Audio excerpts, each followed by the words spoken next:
sebelum itu ada rendang. Itu juga makanan terlezat di dunia. Dan juga kita punya desa terindah di dunia, ya kan? Jadi alhamdulillah sekarang ini masjid desain terbaik terindah di dunia.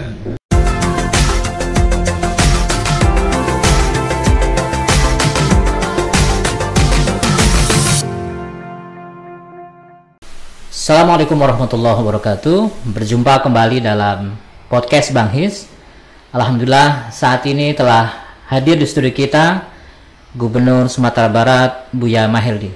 Assalamualaikum Buya. Waalaikumsalam warahmatullahi wabarakatuh. Apa kabar Buya, sehat Buya? Alhamdulillah sehat.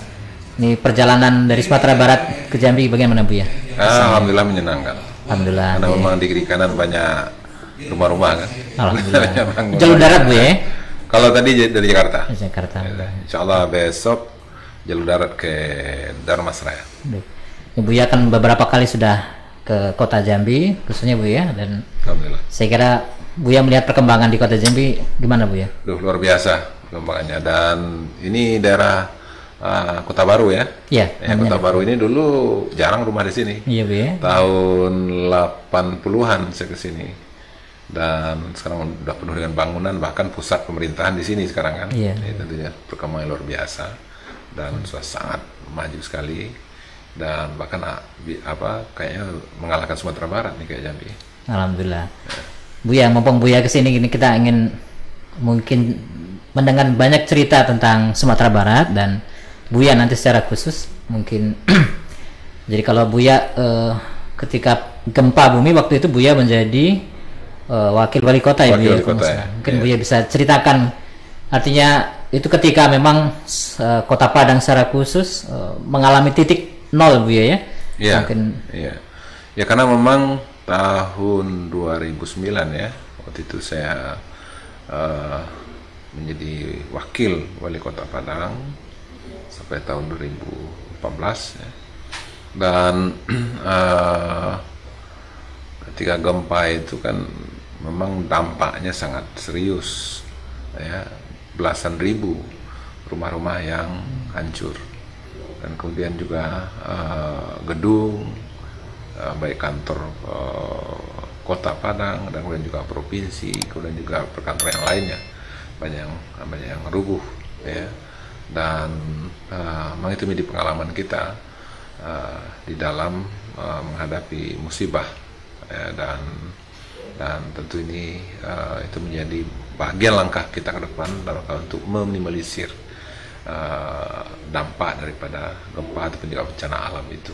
Dan alhamdulillah karena waktu itu hanya Sumatera Barat dan khususnya Kota Padang, sementara masyarakat Minang di tempat lain kan tidak kena musibah ya.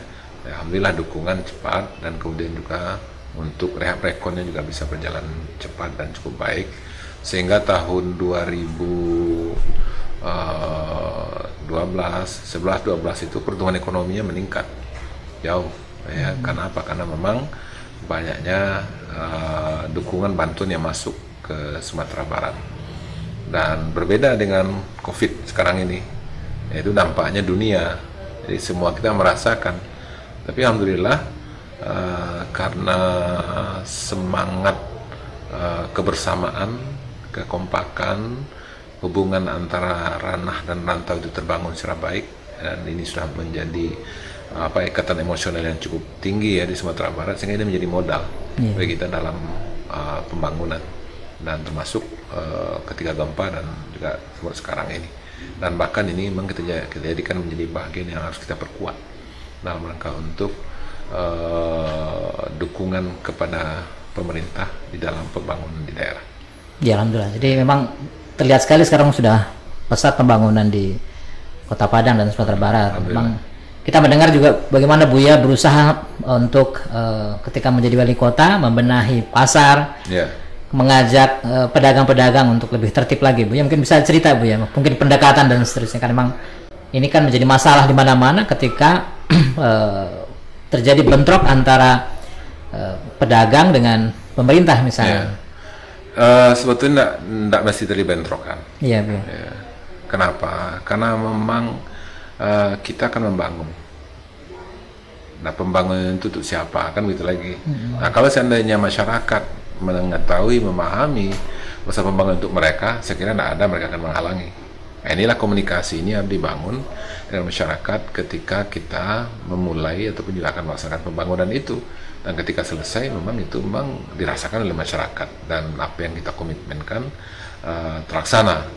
Nah, kalau ini betul-betul kita laksanakan, saya kira tidak ada masyarakat yang akan menjadi lawan apalagi musuh dalam pembangunan. Justru mereka semua ingin dibangun. Cuma permasalahannya adalah ketika itu dibangun, bisa tidak mereka berpenghidupan di sana, bisa tidak mereka berusaha di sana. Nah, ketika saya sebagai wali kota Padang, maka ini memang kita berikan jaminan kepada mereka. Ya, ketika saya merapikan Pantai Padang, nama jamin ini saya berikan sama mereka bahwasanya ketika ini kita rapikan, nanti mereka yang akan menikmati. Dan kemudian itu materialisasi. Dan ketika kita membangun pasar juga begitu. Ketika kita sepakati ya bersama dan kemudian juga kita bicarakan berpuluh-puluh kali kita bertemu dengan mereka untuk menyamakan persepsi, pemahaman, dan kemudian juga mengakomodasi apa yang mereka harapkan. Nah, sehingga lahirlah kesepakatan dan baru kita mulai membangun. Dan alhamdulillah ketika kita mulai membangun, kita makan bersama dengan mereka, dan setelah selesai makan bersama lagi dengan mereka. Jadi artinya tidak ada saya merasakan mereka bukan menjadi penghalang, apalagi menjadi yang tidak setuju itu dibangun. Dan kemudian juga ketika saya juga merapikan membangun bypass 2 jalur di Kota Padang juga begitu. Padahal itu lebih berat lagi. Itu kenapa? Karena konsep pembebasan tanahnya dengan konsolidasi, bukan bayar. Ya, kalau sekarang mudah bayar, ya, itu dibangun tol, bangun apa, bayar sama masyarakat. Apalagi bayarnya untung kan. Justru mereka ingin, dan kemudian tidak ada antara mereka menolak. Jadi intinya ketika kita membangun dan kemudian kita libatkan masyarakat, diskusikan mereka, dan kemudian kita maksimalkan kita mendapatkan masukan mereka, dan kemudian setelah selesai ya, itu dibangun memang untuk mereka. Insya Allah mereka tidak akan menghalangi. Justru mereka akan membantu dan mensupport dan bersinergi dengan kita. Artinya Buya sukses membangun kepercayaan publik di Kota Padang, Buya, ya? Memang itu salah satu syarat untuk kesuksesan kita dalam pembangunan. Ya, yaitu bagaimana masyarakat percaya dan kemudian masyarakat menerima, masyarakat memahami terhadap apa yang akan kita lakukan. Dan perlu juga tahu juga kita membangun itu rakyat, itu masyarakat. Suatu kesalahan besar kiranya kalau seandainya kita membangun, kemudian orang lain yang mendapatkan prioritas di sana, sementara masyarakat existing tersingkir di sana. Ini yang selama ini menurut saya kendala pembangunan di sana. Tapi ketika orang lain juga mendapat tempat di sana dan masyarakat existing juga mendapatkan prioritas di sana, sekiranya tidak masalah. Ya, justru ketika demikian itu bisa difahami oleh mereka, justru mereka akan bersama dengan kita dalam pembangunan itu. Dan ini yang kita rasakan dalam pembangunan, seperti saya membangun jalur jalan gitu ya di Kota Padang, dan juga sekarang itu mereka yang menyumbangkan tanah, mereka yang menghibahkan tanah kepada kita, ya, itu membuktikan bahwasanya rakyat kita baik-baik, Kak. Masyarakat kita itu tidak ada mereka yang anti pembangunan. Yang permasalahannya adalah hasil pembangunan mereka nikmati lah. Nah, ini yang mesti kita bikin jaminan untuk mereka. Dan ini menjadi salah satu modal Buya untuk maju pada pilkada di Gubernur Sumatera Barat, Buya. Alhamdulillah. Ya, alhamdulillah. Ya, karena memang 7 tahun saya sebagai wali kota Padang. Dan memang itu menjadi apa yang kita lakukan di Padang menjadi alasan bagi masyarakat di kota-kota lain di Sumatera Barat untuk itu pilihan kepada kita. Ada isu menarik, Buya, ketika Buya dinyatakan menang dan mau dilantik, kemudian terkait dengan mobil dinas, Buya. Oh, boleh cerita sedikit tentang mobil dinas, Buya? Itu biasalah kan.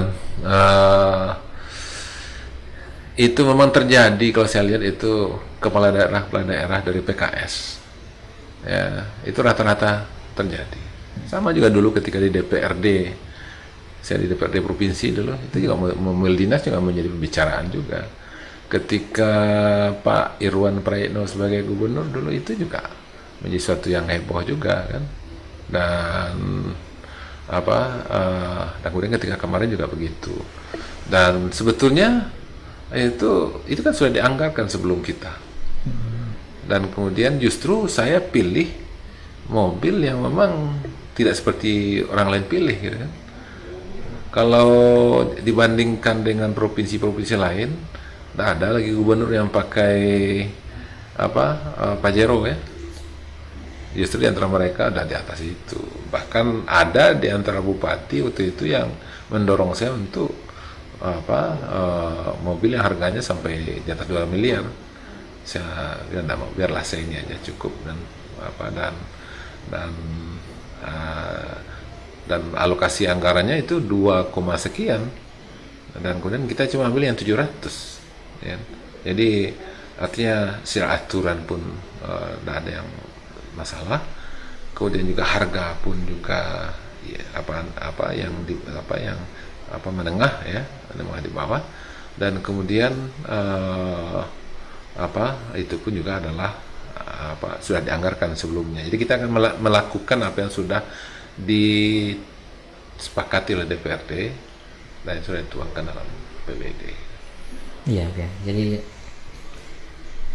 kami juga ingin mengucapkan selamat ke Buya dan Sumatera Barat, khususnya karena terkait dengan masjid di Sumatera Barat dinyatakan sebagai masjid terindah di dunia, Buya, mungkin. Ya, alhamdulillah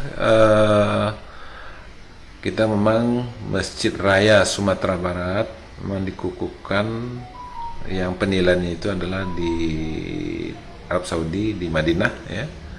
Dan kemudian kita dijadikan sebagai salah satu masjid yang desain perencanaan itu yang terbaik, yang terindah di dunia. Dan sebetulnya juga kita kan juga ada beberapa hal yang juga mendunia. Sebelum itu ada rendang, itu juga makanan terlezat di dunia. Dan juga kita punya desa terindah di dunia, ya kan? Jadi alhamdulillah sekarang ini masjid desain terbaik, terindah di dunia. Nah ini tentu ini menjadi tugas berat juga kita. Iya. Ya kenapa? Karena sudah menjadi dunia, otomatis kan menjadi pembicaraan dunia kan. Waktu itu memang kemarin ya, saya lakukan upaya-upaya betul-betul lebih disempurnakan lagi. Ya kenapa? Karena ini menjadi pembicaraan, akan dikunjungi oleh banyak orang. Dan kemudian apa yang disampaikan secara internasional itu kita yang terbaik, maka di lapangan juga kita harus benahi juga kawasan dari Masjid Raya itu lebih tertata, lebih baik lagi, tamannya, kemudian kebersihannya, kemudian keamanannya, dan segala sesuatu. Termasuk juga adalah segi pengelolaan kegiatan masjidnya tentunya. Dan sehingga memang kita harapkan seluruh sisi bidang yang ada di masjid itu memang menjadi yang terbaik ke depan, dan kemudian kita harapkan bisa menjadi ya contoh lah untuk dalam rangka untuk menghadirkan masjid yang paripurna itu. Dan kebetulan tanggal 3 kemarin ya, 3 Januari kemarin, saya sudah langsung perintahkan kepada seluruh PD di provinsi untuk membackup ya, kemudian berikan dukungan ya, sehingga dengan dijadikannya kita masjid desain yang terindah di dunia ini akan bisa kita lengkapi dengan fasilitas-fasilitas yang lainnya, sehingga kita harapkan nanti Masjid Raya Sumatera Barat ini masjid yang paripurna, yang lebih baik. Baik, Buya. Buya kan sekarang sebagai Gubernur Sumatera Barat dan juga merupakan kader Partai Keadilan Sejahtera. Mungkin banyak harapan masyarakat, khusus masyarakat Sumatera Barat ya. Bagaimana mempertemukan antara harapan masyarakat Sumatera Barat dengan kerja-kerja partai, Bu ya? Ya, jadi memang kita kan memang menginginkan bagaimana kader-kader dari PKS diterima oleh masyarakat, sehingga penerima itu mereka memilih ya sebagai anggota legislatif, kemudian juga sebagai pejabat di eksekutif. Ya, sehingga harapan-harapan tersebut tentu harus menjadi upaya kita, menjadi keinginan kita, dan menjadi langkah perjuangan seluruh pengurus dan kader-kader PKS di mana saja berada. Nah, maka itu ya, masyarakat itu akan bersama ataupun akan menentukan pilihannya. Tentu ketika masyarakat itu memang banyak berinteraksi dengan kita. Itu makanya kepada kader-kader PKS, anggota DPR RI, dan DPRD, kabupaten provinsi, kabupaten kota, maka yang difasilitasi oleh negara, maka kita harapkan itu lebih maksimal, lebih banyak berinteraksi dengan masyarakat, kemudian juga mendengarkan masukan-masukan masyarakat, dan kemudian kita aktualisasikan di dalam kebijakan-kebijakan di pemerintahan melalui DPRD ataupun juga melalui pejabat eksekutif ya di pemerintahan tentunya. Dan sehingga kehadiran kader PKS ya, itu betul-betul bisa menjadi harapan bagi mereka, karena memang keinginan mereka teraktualisasi ya di pemerintahan ataupun juga di daerah. Dan kemudian juga kader PKS kita harapkan juga bisa berinteraksi dengan masyarakat ya, karena memang masyarakat itu kan banyak hal yang akan mereka ceritakan. Itu makanya kader harus bertemu dengan masyarakat ya, dan harus banyak ya, dan itulah yang kita lakukan sekarang ini di Kota Padang dulu, dan kemudian juga di provinsi ya, sehingga memang kita banyak ke daerah karena memang masyarakat menunggu kita mau mendengarkan aspirasi dan harapan-harapan mereka, dan kemudian juga mereka juga akan mengadukan banyak hal kepada kita. Nah, tentu kita harus mampu secara maksimal untuk memberikan solusi terhadap permasalahan-permasalahan mereka hadapi, karena kehadiran pemerintah itu kan adalah untuk menjawab permasalahan yang ada. Sehingga sekarang ini tugas pemerintah itu bukan hanya melaksanakan pekerjaan, tapi pekerjaan yang dilakukan itu menjawab masalah, mengurangi problema gitu, sehingga dikenal dengan outcome. Jadi bukan hanya output. Jadi pemerintah itu harus mampu menghadirkan outcome. Apa itu outcome? Pekerjaan yang mereka lakukan, kegiatan program yang mereka lakukan harus bisa menjawab dan mengurangi permasalahan-permasalahan masyarakat. Nah, kapan program kegiatan akan menjawab permasalahan masyarakat? Ketika ya kita bertemu, berinteraksi, bersua, ya, berdialog, mendengarkan masyarakat. Di proses itu kepada kader-kader PKS ya, kita harapkan harus banyak turun ke lapangan. Dan dalam faktanya juga masyarakat itu kan menentukan pilihannya ketika kepada orang yang banyak bertemu dengan mereka. Dan ini pula lah pengalaman saya ketika pemilihan gubernur ini. Kalau atribut kita jauh kalah dengan calon-calon yang lain, karena itu ada 4 calon. Ya, itu calon-calon yang lain itu di mana-mana, itu sampai ke sudut ya, dan kemudian sangat lengkap sekali, jauh kalah kita.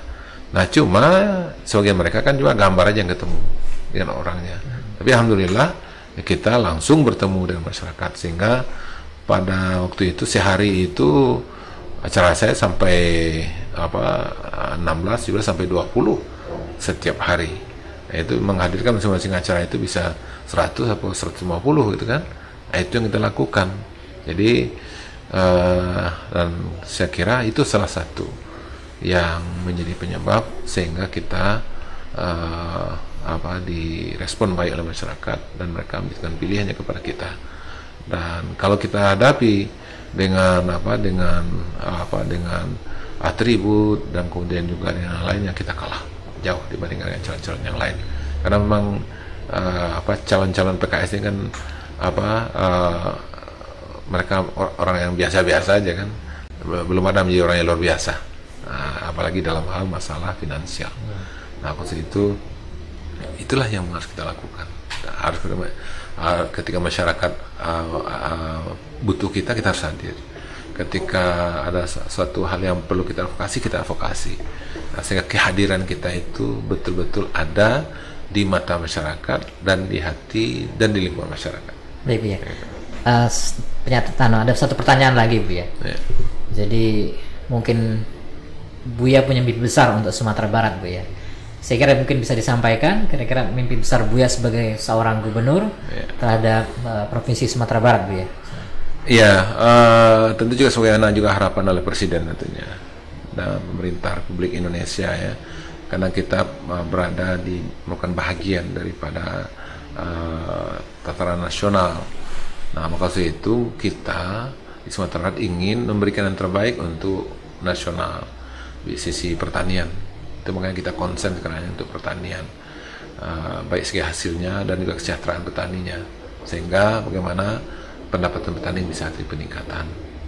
Dan kemudian juga kita juga ingin bagaimana kesejahteraan masyarakat juga meningkat. Dan kemudian juga karena memang Sumatera Barat adalah masyarakat yang spiritualnya cukup tinggi, maka ini pun juga sudah didukung oleh pemerintah sendiri, seperti misalnya Pak Presiden langsung menjadi ketua daripada ekonomi syariah ya, Komite Nasional Ekonomi dan Keuangan Syariah, Bapak Wakil Presiden sebagai ketua hariannya. Artinya bahwasanya pimpinan tertinggi kita di Indonesia punya visi ke depan bagaimana Indonesia itu menjadi pusat daripada ekonomi syariah di dunia. Maka itu kita Sumatera Barat akan memberikan kontribusi lebih baik untuk itu. Kenapa? Karena memang budaya masyarakat kita sangat mendukung untuk itu. Dan kemudian juga tentu bagi masyarakat sendiri, tentu kita menginginkan bagaimana masyarakat Sumatera lebih sejahtera, tentunya lebih baik ya, dan kemudian juga pembangunan lebih lancar dengan sarana fasilitas yang diperlukan oleh masyarakat bisa kita sinergikan dengan pusat untuk pembangunannya. Dan terpenting lagi adalah tentu bagaimana masyarakat Sumatera Barat ke depan, sebagaimana juga sejarah sudah membuktikan, kita ingin memberikan kontribusi terbaik untuk negara kesatuan Republik Indonesia ini di masa-masa mendatang.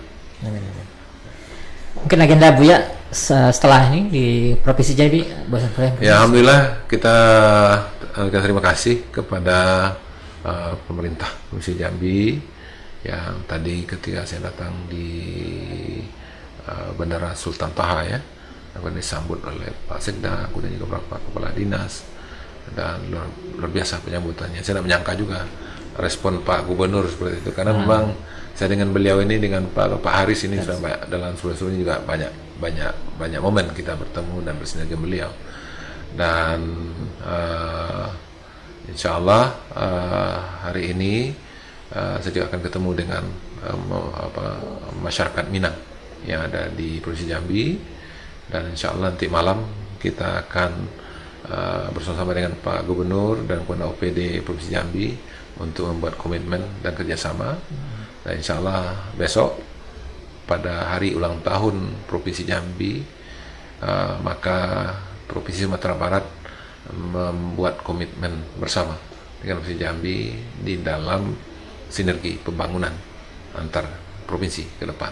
Sebenarnya juga kita bangun dengan gubernur-gubernur lain di Sumatera ini. Dan mudah-mudahan ke depan, karena pengalaman kita menghadapi COVID 2020-2021 yang lalu, itu tidak bisa kita tangani secara sendiri. Kita harus bersama-sama dan bersinergi dalam penanganan. Jadi kita tidak tahu bagaimana yang terjadi akan datang. Nah, waktu itu tentu dari sekarang kita persiapkan sinergi dan kemudian komitmen bekerja sama, saling bersinergi itu. Nah, ini yang kita kuatkan. Dan ketika COVID kemarin itu kita tidak punya cadangan oksigen cair, tapi dibantulah oleh provinsi-provinsi tetangga, di antaranya adalah Provinsi Riau dan kemudian juga Sumatera Selatan dan yang lainnya. Nah, waktu itu berangkat dari pengalaman seperti ini, maka ada pilihan, mau tidak mau kita harus bersinergi, bekerja sama, saling bantu-membantu sesama lainnya. Untuk itulah kita kuatkan dengan kerjasama antara pemerintah Provinsi Sumatera Barat dengan provinsi-provinsi yang ada di sekitar Sumatera Barat dan juga provinsi yang ada di Sumatera. Dengan luar negeri aja kita bersama, masa dengan di dalam negeri tidak. Itulah kita upayakan penguatan itu. Mudah-mudahan sinergi ini juga di gubernur-gubernur yang ada di Sumatera juga kita bisa bersinergi dalam rangka untuk memberikan kontribusi terbaik kita untuk negara kesatuan Republik Indonesia ini. Karena Sumatera menurut saya adalah satu daerah pulau yang potensi pertanian ini sangat besar, perkebunan, peternakan yang besar. Saya kira kita harus menjadi daerah yang bisa diandalkan untuk memberikan kontribusi terbaik untuk negara kesatuan Republik Indonesia yang sama-sama kita cintai. Iya, ya. Makasih banyak Bu ya. Sama-sama. Senang berdiskusi dengan Bu ya, dan mudah-mudahan nanti ini menjadi inspirasi kita semua. Amin, amin, insya Allah. Demikian diskusi kita dengan Buya Mahyildi, Gubernur Sumatera Barat. Terima kasih banyak. Jangan lupa untuk like dan subscribe. Assalamualaikum warahmatullahi wabarakatuh. Waalaikumsalam warahmatullahi wabarakatuh.